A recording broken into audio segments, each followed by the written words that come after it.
originally, I didn't even, I didn't want to offer anything. I just knew that item went to them before. It was something like.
Until today. I didn't know they were coming until yesterday, like last night.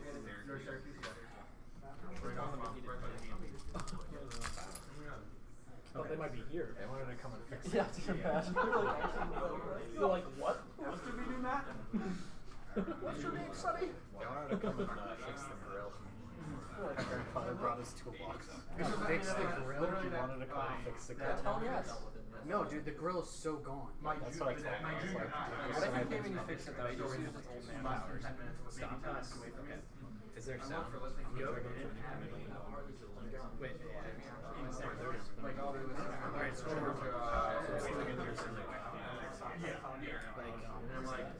don't really want to go south. Like, I just need to make sure that's the same amount. That should be it. I mean, I don't mind complaining about it. I don't want it to be 75 all year because then I'm on it.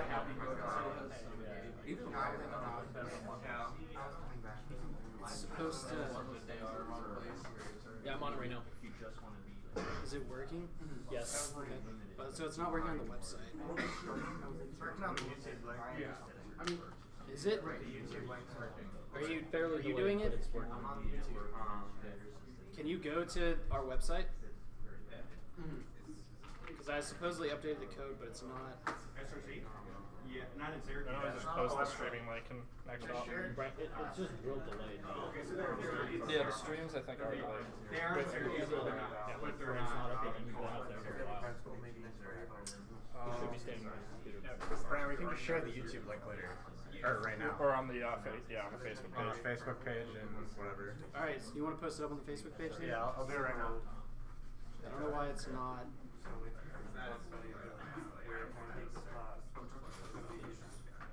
Okay.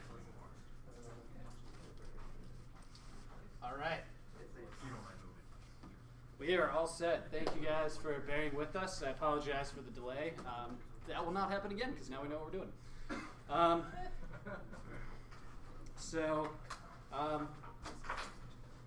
like I said, thanks for coming to our first Tech Talk of the year. We're going to have 3 speakers. I'm going to be the first one, Mike Scholl is the second one, and Dr. Eric Golan is going to be our last speaker. Just a few things before we kick it off. Next Tuesday, we're going to have our next build at night. It's going to be on VoIP, so if you care about the future of technology, or the future of telephony, come check that out. We finalized our NSAIC date. It's going to be the weekend of April 1st, so it's April 1st and 2nd. The website's live. All the sign-in sheets are ready to go, so you can make a team of 5 people and sign up. Cost has yet to be determined. That's going to be based on our sponsors, but it won't be very much. Probably like $10 a person. And lastly, our new website is probably, or I guess it's not a new website, our updated website is about to go live. We're basically managing the events in a better way. So once that goes live, you guys will see an email probably from us because we want feedback. We've been working pretty hard on that, and we want it to work for you guys, not just for us. So let us know. So all right, we'll go ahead and jump into my presentation. So my presentation is going to be on virtualization. So who here is familiar with virtualization, and it feels pretty comfortable between the different type of hypervisors and whatnot? All right, so about half of you, perfect. So this presentation kind of starts out pretty super basic, goes over what virtualization is and whatnot, and then we go from there. So just a little bit about me in case you don't know me. I'm a 5th-year student here. I'm a dual major in CSEC and networking. Both are focused in networking, so I'm primarily in network security. Just gonna get the lights Okay. so you can see. So yeah, in case you didn't already guess, I'm the president of NextHop, and I've co-opted with Cisco, S&P, Coalfire, and Harris. So I have lots of co-op experience. So if you have questions, you can come and talk to me about that. So for the agenda, for what we're going to go over, or what I'm going to go over today, so I'm just going to talk about, like I said, what is virtualization. Then I'm going to dive into how it works. Then I'm going to go into the pros and cons of why you use virtualization or why you want it. And then we're going to go into the VMware product suite. Yep. All right. So what is virtualization? I kind of just grabbed a quote off of VMware's site that kind of just sums up virtualization in one sentence, which is virtualization is the process of creating software-based or virtual representation of something that rather than a physical one. So basically what it is we're going to trick a computer into thinking that it's sitting on top of physical hardware when in reality it's sitting on top of a hypervisor, and that hypervisor is going to then mask the equipment on the computer to make the virtualized OS seem as if it has real hardware. So not to get confused, virtualization isn't cloud computing in itself. Cloud computing involves virtualization, so that's a common misconception is that virtualization is cloud computing. So that's just a differentiation that I have in mind. So why would you use virtualization? So before or when virtualization isn't actually implemented, you usually have a server that's running each individual service by itself. So you'll have like a web server, you'll have a DNS server, you'll have an Active Directory server. Each of those servers are divided out into their own physical hardware and for their own platform. And the problem with that is the hardware isn't going to be utilized to its fullest extent at all times. So like you'll have a web server and it's probably going to hit max utilization maybe 1% of the time. Like the odds of you having enough traffic to max it out is pretty slim to none. So virtualization kind of wanted to combat that issue and try to figure out how to utilize all of a server's hardware at any given time. So that's where the concept of putting multiple operating systems on top of one physical server came into play. And what this allows you to do is you can allocate out memory and CPU utilization and hardware space to the virtual OS on a needs basis. Or so let's say that 1 week you need to ramp up your web server because you're gonna have a lot of hits. You can give more hardware to the virtual web server, and then you can take it away when it doesn't need it and provision it to another operating system. So virtualization can reduce the amount of physical networking equipment or physical networking and server equipment needed. So you could put 10 web servers, 10 servers onto one physical server instead of having 10 different servers, which it may seem like a lot of money at first. It's like a high startup cost, but in the end, it's going to be cheaper because you're only dealing with one server as opposed to 10 different ones. So that kind of starting into the pros and cons of what virtualization is. So the pros is that it's going to be a lower cost overall. because like I said, you're only dealing with a few actual servers, not many, and then you got to pay for licensing, which you still have to do that no matter what. And it makes life a lot easier to automate tasks. We'll go into scripting a little bit later, but you can basically create a Power CLI script that's like, hey, I want to spin up a web server based off this template, and you don't have to do anything as long as the template's configured already. So that makes system administrators' life really easy. And it makes it really easy to have redundancy within your services. Some of the features that VMware offers allows to have redundant servers running at multiple times, so that so that if one goes down, then you still have another one running in the background, and it just swaps over. And it's actually really simple to back up and recover virtual machines compared to regular machines, which Mike is going to get into that later today, or later tonight. And then lastly, efficiency. So going back to the whole concept of why virtualization is what it is, you're going to be more efficient because you're utilizing the max amount of hardware that you can. So you're not leaving resources to do nothing. So some of the cons of virtualization is that it's a higher upfront cost, like I was talking about, but in the end, you're going to save money, and you're going to save a lot of hair from being pulled out because you're only managing one server. But at the same time, it requires a little bit of a learning curve. Learning VMware software or like Hyper-V or any of these big virtualization softwares, there's kind of a learning curve. But once you understand that, it makes everything very simple. Another con is that not necessarily everything can be virtualized. In my experience, I haven't come across something that hasn't been virtualized for the most part, but the only thing that I have experienced that hasn't been able to be virtualized is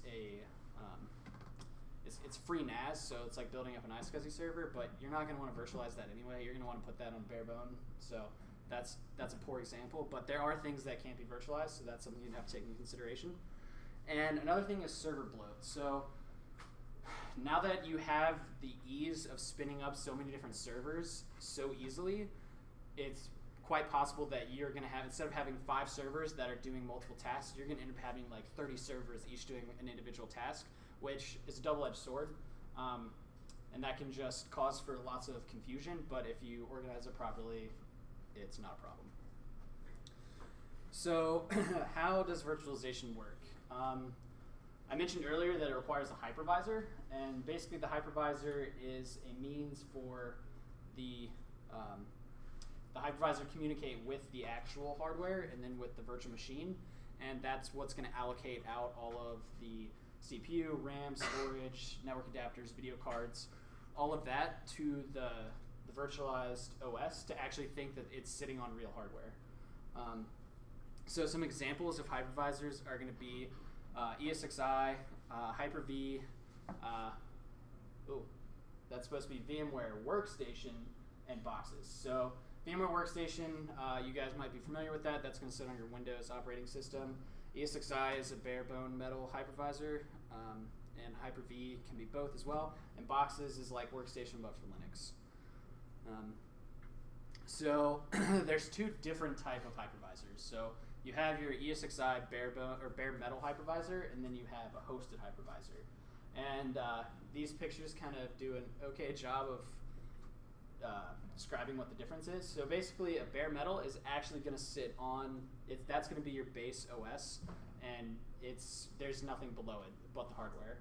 Whereas with the hosted hypervisor, that's one that's going to sit on top of your operating system, like Workstation, and then give you a virtual machine on top of that. So whereas with the bare metal hypervisor, that server is specifically allocated out to do virtualization. Whereas the hosted, you can have like a client computer sitting in the user space, and then have the hypervisor that then works onto the next user space. So I'm going to kind of dive into the VMware suite. I'm not going to lie, I'm a little VMware biased. That's what I have the most experience in. I think it's like the simplest platform to actually deploy and manage virtualization, so that's what I'm going to talk about. And we're mainly going to focus on this middle cloud infrastructure part. So there's really three main components to it. They break out that second component into two parts. But you have vSphere, which vSphere basically equates to the hypervisor. And then you have the actual software that's going to be working in the hypervisor to create your software-defined network and all your storage and stuff like that. And then on top of that is your vCloud Director, which is what you guys might be familiar with as RLIS. That's an implementation of vCloud Director. So it's a way for users to interact with the bottom two resources, so that the users can actually have an experience with virtualization. So, for example, with RLS, you can build up a vApp and put a bunch of VMs in there and connect it to a network segment, and it's just what's the word I'm looking for? It's quarantined basically to that network segment, and that network segment is defined at this layer. So to talk about what vCenter and their features are, the biggest difference. Okay, so I guess I need to take a step back. So I jumped into that. Okay, so all right. So the difference between taking here. Hold on 1 second. I did not organize my slides in the best way. So all right. Well, we're gonna kind of jump around. So this is a picture of what ESXi, the hypervisor, looks like. Even though this is the loading screen, this is what you're going to see on the monitor if you were to plug into the server that's running ESXi. It's literally just going to tell you what's going, like what version it's running, that it's VMware, and it's going to tell you how the CPUs that it has and the amount of memory. It's not a pretty user interface at all. It's purely meant for functionality. If this was the actual loaded interface, you'd see a thing that would say like hit F2 to configure, and then that would allow you to configure the management network, what VLAN that's on. It would allow you to configure what DNS server to use, what DHCP server to use, and actually whether or not, if you have multiple NICs, to port group them. So then taking a step up, so vSphere is the application that is used to manage either an ESXi host or a vCenter server. As you can see here, that we are only connected to one host, and it's got two virtual machines running on it, and then it's got a summary of all the stuff that's going on this server, and then you've got the options to power it off, suspend it. You can go and edit settings. If you've worked with VMware Workstation, it's pretty much exactly the same thing, but you're just dealing with a Type 1 hypervisor instead of a Type 2 hypervisor. So vCenter Server is the next step up from vSphere, and what it allows you to do is manage multiple hosts. So if you, let's say that you have 5 virtualization servers that you want to be able to all manage in one interface, whereas vSphere you could connect to each individual server by itself. vCenter allows you to connect to all those servers in one go, basically. So it's all managed through a SQL database in the back end, and it makes your life a lot easier because you can apply configuration to multiple hosts instead of having to go into each individual one and do it individually. So on the left is an image of what the vCenter server appliance looks like if you were to connect to the console of it. It's pretty similar to ESXi, just blue now, and it'll give you the IP address to connect to. And then on the right is the dashboard of what you would see when you connect to the vCenter web client. So it's a little confusing. So this is called the vSphere web client, and then this is your vSphere desktop client. This used to be called vCenter because it's running on top of a vCenter server, but they're kind of migrating towards this platform, so they started calling it vSphere. I think that's right. I might be totally wrong on that, but that's the way that I perceived it, and yeah.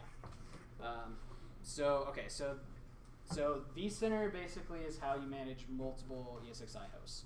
So that was the part that I was lacking to get into my next part of the thing. All right, so vCenter, what it allows you to do when you're managing multiple hosts is the biggest thing is it allows you to have a template. And a template is basically a golden image. So let's say you create a Windows 7 box that you want all of your employees to connect, that that's their desktop. And instead of having to go and image each individual computer, you can actually set a script, deploy VMs from that golden image, and all you have to do is run that script, and everything's pretty much set up. You just got to go in and do whatever minor configurations there is for each individual user. So that makes deploying lots of virtual machines really easily, and it's not limited to just like employee VMs. Let's say you want to take a template of like your web server when it was in its base state before you configured it. Anything, you could create a template, and then you could spin up other web servers based on that one, and you don't have to worry about installing all the packages and dependencies and all that stuff. Another feature is high availability, and what this is it basically allows you to migrate VMs from a host to a host depending on the resource utilization from each host. So let's say you've got 5 virtual servers sitting on one host, and you've only got one on the other. Obviously, the one that has 5 is going to have a higher utilization.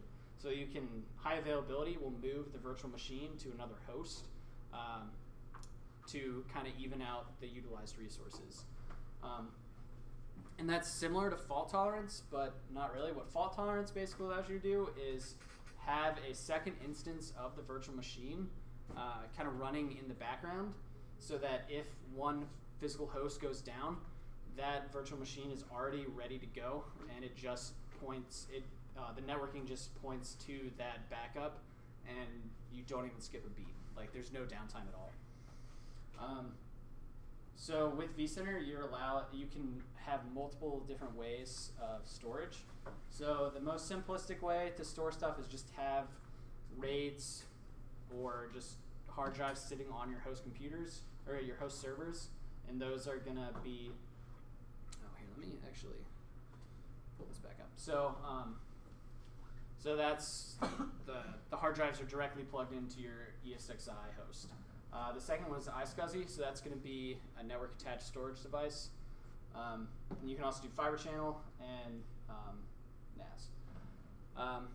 So another feature is resource pools, which is pretty cool. So let's say that you have your server pool and you have an employee pool of hosts. Your server pool can have a defined set of resources that it's, no matter what, it's always going to be allocated those resources. Because if you're kind of moving around with allocating resources to different hosts or to different VMs, you can technically like pull resources from one server when it really needs it. So this defines like boxes of resources that certain hosts are limited to, and it makes for keeping efficiency in good states.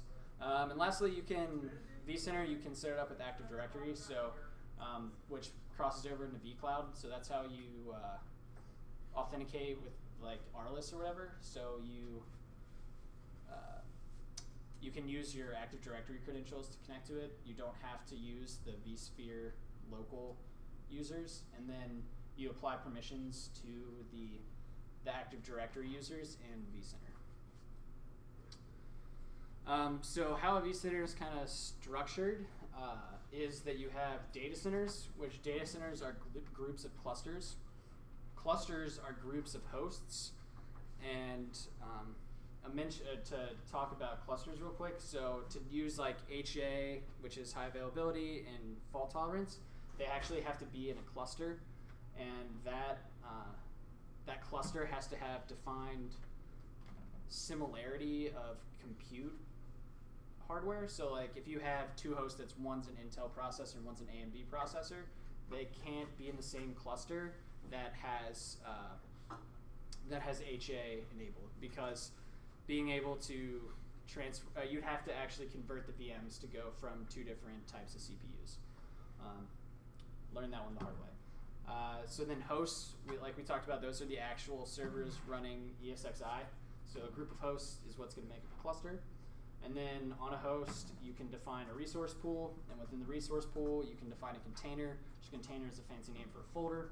And in those folders, you can add VMs and templates.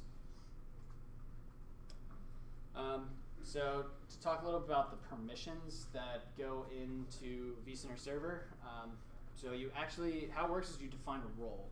And this role would be similar to a group policy, except that policy isn't actually applied to a user yet. So the role would be, over here you can define that they have access to like the alarms, they have access to configure the clusters, certain folders, hosts. These all drop down and give you different checkboxes of stuff that you can allow them to do. For example, let's say that you want certain people to only have console access to the device. Like they can't power it up, they can't power it down, they can't connect devices to it, they can't disconnect devices to it. You can only give them console access. So once you define that role, in that left panel is where you actually assign users to that role. So in this case, this is showing the administrator role. So we're assigning that role to the administrator group. And from there, you actually go into a folder. Well, so at any of these points, you can assign permissions to that point, and you can either define it just for that or in all of its children. So like, let's say that you went to the data center and assigned the data center to have permissions to the administrator group, and then you assign it to all of its children, then that administrator is going to have access to everything below it. Whereas if you took another user that only had console access and you applied it to a container, and you didn't propagate it to the children, it's not actually going to be able to see the VMs in that template or in that container. So to talk about virtual networking, how am I doing on time? Okay, cool. I've got like 5 minutes. All right, so I'm going to power through the rest of this so we can get to the other speakers. So virtual networking is the part that actually allows the VMs to connect out of the box into a physical network. So you can see here on the right side that you actually have physical adapters, and on the left side is where all your VMs are defined. So in this case, our VM NIC0 actually connects to our management interface, which is how you connect to it via vSphere. And then if you've got your virtual machine port group, we've got a LAN in this case and a DMZ LAN. So those are both connected to the same physical port, but when they actually send traffic out that port, the DMZ is going to be tagged with VLAN ID 666. In this case, it's going to use the default VLAN tag. And then also on this one, you can show, I have this for the sake that you can also have other NICs, but on that NIC you can have an iSCSI vkernel port. So this is how you connect to a network attached storage device. You just have to define it and give it a kernel port, and then pair that kernel port with a physical NIC. So there's 2 different types of virtual switches. You can either have just a regular virtual switch, which is local to a single ESXi host, or you can have a virtual distributed switch. And what that allows you to do is take one switch and propagate that configuration out onto multiple ESXi hosts. And this is a feature that's only available in vCenter, and it makes life really easy to configure switches. So let's say that your switch, on all the hosts, you want to be able to have a DMZ, and you also want to be able to LAN, and then you want to have like a research subnet. You don't actually have to go into each host and configure all that. You can just assign the virtual switch to that host, and then that configuration will propagate over. All right, so we'll jump back through all of these. And all right, so lastly, PowerCLI, like I mentioned, it's a PowerShell plugin. Or it's an interface in PowerShell that basically allows you to do everything that you could do in the user interface, but through the command line. So if you want to power on a group of machines, you can write a script that gets the name of those virtual machines and then sends the command to power them on. If you want to change permissions, you can change the permissions on those virtual machines or containers. You're really not limited to anything with PowerCLI, so it's just a matter of learning the the commandlets for PowerCLI. So yeah, I think that's it. So yeah, virtualization is pretty cool in the system administration world. Makes life really, really easy. Like I said earlier, I'm really biased towards VMware, so I apologize if you guys are interested in other virtualization software. I'm pretty narrow-minded when it comes to it, and I'm in the VMware world. So yeah, any questions? Yeah, Steve. Just a comment. Most students get a lot of the VMware products for free. I'm going to post a link on the Facebook page for it. Yeah. If you didn't already know. I think we went over that in the first meeting. Mm-hmm. Any other questions? No? Cool. All All right. Well, yeah. Thanks for listening.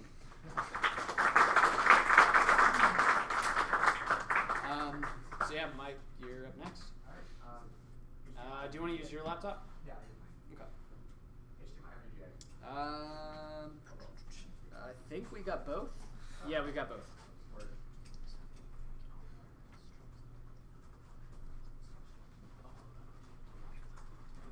Interesting. I'll take a look at it in a second. All right. So yeah, just plugging that in there. All right. Oh, you have the little. I can't find it. There's no way we'll be able to find it. So just gonna put like.